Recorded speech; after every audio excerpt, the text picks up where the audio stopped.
మాజీ సీఎం జగన్మోహన్ రెడ్డి గారు ఆయన సొంత నియోజకవర్గమైన పులివెందులలో ఆయన కార్యకర్తలను కలవడానికి వీఐపీ పాసులు అంటూ ఒక కొత్త నియామకాన్ని అయితే ముందు పెట్టారు. ప్రధానంగా దీన్ని ఎద్దేవా చేస్తూ నారా లోకేష్ గారు కూడా ఒక ట్వీట్ చేశారు. అయితే జగన్మోహన్ రెడ్డి గారికి ఎప్పటి నుంచో ఉన్న ఈ అపనమ్మకం కార్యకర్తలను కలవరు అన్న దానికి సంబంధించి ఇప్పుడు ఈయన తీసుకొచ్చిన ఈ కొత్త ఫార్మాట్కి ఏంటి అర్థం, ఏంటి తాత్పర్యం అనే అంశం గురించి మనతో మాట్లాడడానికి ప్రముఖ పొలిటికల్ అనలిస్ట్ కేఎస్ ప్రసాద్ గారు ఉన్నారు. ఆయనతో మాట్లాడదాం.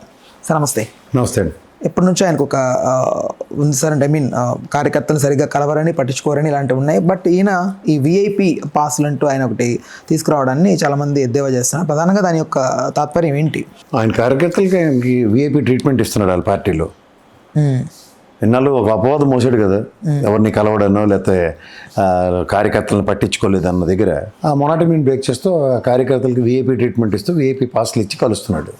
అందులో ఆ కోణంలో చూడండి, ఆయన కార్యక్రమాలు ఏం చేసినా సరే వీళ్ళకి ఎద్దేవా చేసుకుంటూ కాలక్షేపం చేసుకుంటూ ట్వీట్లు పెట్టుకుంటూ తిరుగుతూ ఉంటారు. Let them pass their own time. 15 నెలలు బట్టి టైం పాస్ చేస్తూనే ఉన్నారు, చేయమనండి. అంతకన్నా ఇంకేం కొత్తదనం ఏం కనబట్టలేదు నాకు దాంట్లో. ఇప్పుడు ఆయన నియోజకవర్గంలో ఆయన మొన్న పులివెందుల ఎలక్షన్లో ఓటర్లకు జరిగిన అన్యాయం ఏంటో, ప్రజాస్వామ్యంలో ప్రజలు లేని ప్రజాస్వామ్యం నెలకొల్పినందుకు ఖచ్చితంగా ప్రజలకి మీకు నా దృష్టిలో వీఐపీ అని ట్రీట్మెంట్ ఇస్తున్నాడు ఆయన. తప్పే ఉంది దాంట్లో? మీరు వీఐపీ ట్రీట్మెంట్ పులివెందులు నిజమైన ప్రజలకు ఇచ్చి ఉంటే ఆయన వీఐపీ పాస్లు ఇచ్చుకోవాల్సిన అవసరం ఉండకపోయింది.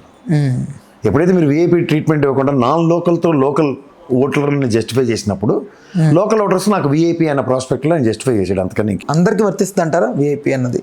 అందరికీ వర్తించాలి. వీఐపీ ట్రీట్మెంట్ ఇవ్వాలి కదా. వాళ్ళు అక్కడ వెళ్ళి ఓటేస్తే ఏమైందో నిజమైన రిజల్ట్ వచ్చిందును.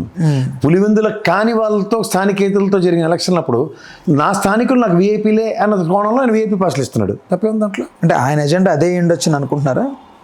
ఆయన ఎజెండా ఏముంటుందో ఆయన్ని పిలిచి అడగండి. నన్ను అడిగితే నేను ఎలాగే చెప్తాను. ఆయన ఎజెండా ఏముంటుందో నాకైతే నాతో డిస్కస్ చేయడు కదా ఆయన. ఎవరి ఎజెండా ఉండదండి. ఒక పార్టీకి సంబంధించిన అంశాల్లో కొన్నిసార్లు ఏంటంటే పెద్దపేట వేయాలి అన్న కోణంలో కార్యకర్తలకి పెద్దపేట వేయడానికి నడుము బిగించాడు ఆయన. అంతకన్నా ఇంకేం లేదు. ఏ పార్టీకైనా కార్యకర్తలే పట్టుకొమ్మలు. ఆ తెలుగుదేశం పార్టీ ఏమనండి, లేదంటే వైఎస్ఆర్సీపీ ఏమనండి, లేదంటే బీజేపీ ఏమనండి, ఇంకేమనండి.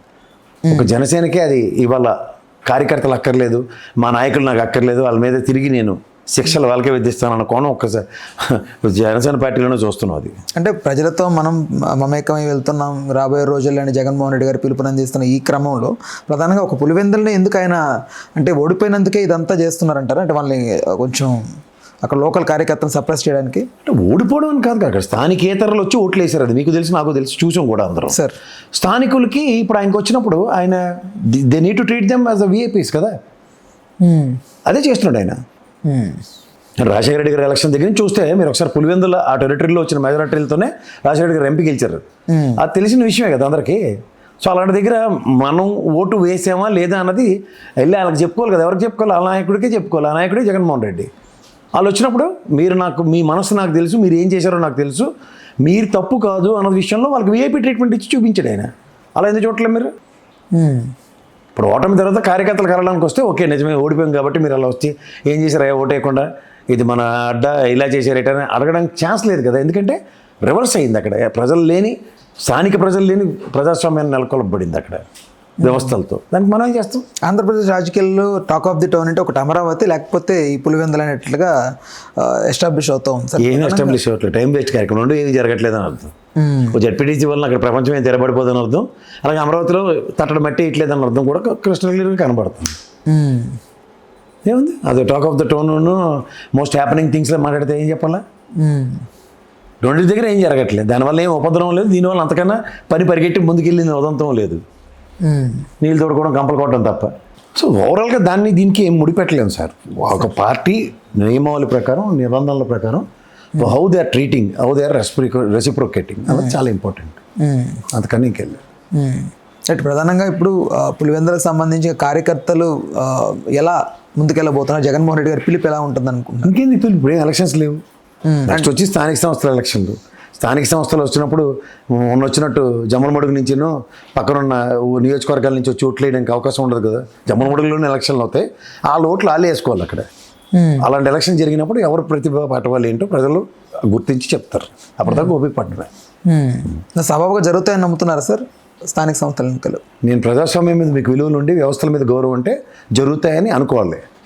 జరగవు అని కూర్చుంటే నేనేం చేయలేను, మీరు ఏం చేయలేరు. వ్యవస్థలు అది తప్పోసారి చేస్తారు, తప్పుసారి దిద్దుకుంటారన్న ఎక్స్పెక్టేషన్స్లో ఉండాలి ఎవడన్నా. వాళ్ళు ఇంక జీవితంలో దిద్దుకోరని కూర్చుంటే మనం ఈ ప్రజాస్వామ్యంలో ఉండడమే కష్టం. రైట్. ఇప్పుడు ఈ విఐపి ఏదైతే ఆ ట్రీట్మెంట్ అనేది ఉందో ఇది ప్రజల్లోకి వేరే రకంగా వెళ్తోంది, వెళ్ళేలా చేస్తున్నారు ప్రతిపక్షంలో ఉన్న ముఖ్య నేతలు అనేది ప్రధానంగా వినిపిస్తూ ఉంది. ప్రజలు ఎలా దీన్ని తీసుకుంటారంటారు? ఇప్పుడు మీరు ఇంట్లో పెళ్లి చేసుకుంటారు, బొట్టు పెట్టినో కార్డు ఇచ్చి ఎలా పిలుస్తారు? గౌరవ మర్యాదలతో పిలుస్తారు, దానికి తగ్గట్టు వస్తారు. అదేవి లేకుండా కార్డులో పోస్ట్ కార్డులు ఇచ్చినట్టు ఇచ్చి ఫోన్ చేయకుండా పోస్ట్లో కార్డు వచ్చింది, పెళ్ళికి వెళ్ళిపోతారా మీరు? అలాగే స్థానికంగా ఉన్న స్థితిగతుల మీద ఆ నాయకులకి ఎలా ట్రీట్ చేయాలన్న దాని మీదే ఉంటుంది. హౌ దే రెసిప్రోకేటింగ్ అన్నది వాళ్ళు కూడా దానికి తగ్గట్టు. మా జగన్మోహన్ రెడ్డి మా దగ్గరికి వచ్చేయడం అన్నది రెసిప్రోకేట్ అవుతుంది. ఎప్పుడైనా కార్యకర్తల్ని పార్టీ ఎలా పరిరక్షించుకుంటున్న నేపథ్యంతోనే, వాళ్ళ సమన్వయంతోనే ఒక పార్టీ విజయం, ఆ పార్టీ ముందుకెళ్ళడం ఉంటుంది. అందుకని కార్యకర్తలు అక్కలే నా పని నేను చేసుకుంటాను అనుకుంటే స్ట్రక్చరల్ డీవియేషన్స్ ఎప్పుడు కుదరవు.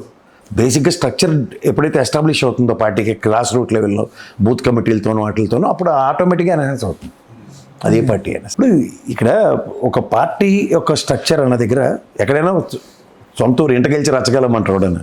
సొంత ఊరు నుంచి మొదలెట్టాడు ఆయన, పులివెందుల ఆయన నియోజకవర్గం.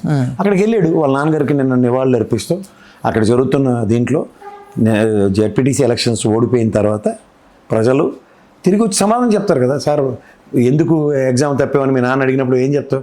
నేను ఆ సబ్జెక్ట్లో వీక్ ఉన్న ట్యూషన్ పెట్టి నేను జాయిన్ అవుతాను. అలాగే వాళ్ళు కూడా ఎక్స్ప్లెనేషన్ ఇచ్చుకుంటారు కదా అధినాయకుడికి. ఏమని ఇస్తారు? సార్ మమ్మల్ని తీసుకెళ్లకుండా, మమ్మల్ని ఎలక్షనే చేయనివ్వకుండా, మా ఓటే అయినివ్వకుండా ఎలక్షన్ పులివెందులు ఓడిపోయామని చెప్తే ఎలా భరించగలం సార్? మా మనోభావాలు కూడా గాయమైనప్పుడు ఓదార్పుగానే చెప్తాడు అతను. ఆ ఓదార్పుగా వీఐపీ ట్రీట్మెంట్ ఇచ్చి చూపించడానికి వీఐపీ పాస్లు ఇచ్చి, అది కార్యకర్తలకి అదేంటి మనం ఓడిపోయినా సరే మన నాయకుడు మన ఈ విధంగా గౌరవిస్తున్నాడు అన్న కోణంలోనే చూడాలి దాన్ని. అంతకన్నా దాంట్లో ఏమీ రాకెట్ సైన్స్ ఏముండదు. ఏ పార్టీ అయినా కార్యకర్తలకి ఎప్పుడైతే పెద్దపేట వేస్తుందో అది 10 అంతలు పెరగడానికి బ్రహ్మాండంగా ఉపయోగపడుతుంది. ఇప్పుడు ఈ పులివెందులలో జరిగినప్పుడు మిగిలిన నాయకులు కూడా అలాగే వీఐపీ ట్రీట్మెంట్ అని కార్యకర్తలకు ఇవ్వాలని ఒక అధినాయకుడు కోణంలో అతను ఎప్పుడైతే చేసి చూపించాడో మిగిలిన 174 నియోజకవర్గాలకి అదే వర్తిస్తుంది కదా. అదే సార్, ఇప్పుడు కంపారిటివ్లీ అదర్ పార్టీస్తో పోలిస్తే చాలా వరకు కార్యకర్తల్ని ఆచి తూచి లోపలికి రానివ్వడం కానీ మాట్లాడడం కానీ పెద్ద పెద్ద నాయకులు చేస్తూ ఉంటారు. బట్ జగన్మోహన్ రెడ్డి గారు జనరలైజ్ చేసి ఇక్కడ అందరినీ ఒక తాటికి తెచ్చి కలుస్తున్నారనేది ఒక గుడ్ మూమెంటే కదా. బట్ దాన్ని కూడా ఎవరైనా సరే నాయకులు, తెలుగుదేశంలో చంద్రబాబు గారు కూడా కార్యకర్తలను కలిసిన ఉదంతాలని ఇప్పుడు ఆయన మైక్ పెట్టుకుని మరి ప్రతి ఒక్కరిని వెళ్ళి కలుస్తున్నారు. ఇప్పుడు ఒకసారి అధికారం వచ్చినప్పుడు ఒక యాక్ట్ ఉంటుంది, అధికారం లేనప్పుడు ఇంకొక యాక్ట్ ఉంటుంది. ఈ రెండింటిని ఎప్పుడు కంపేర్ చేయలేవు.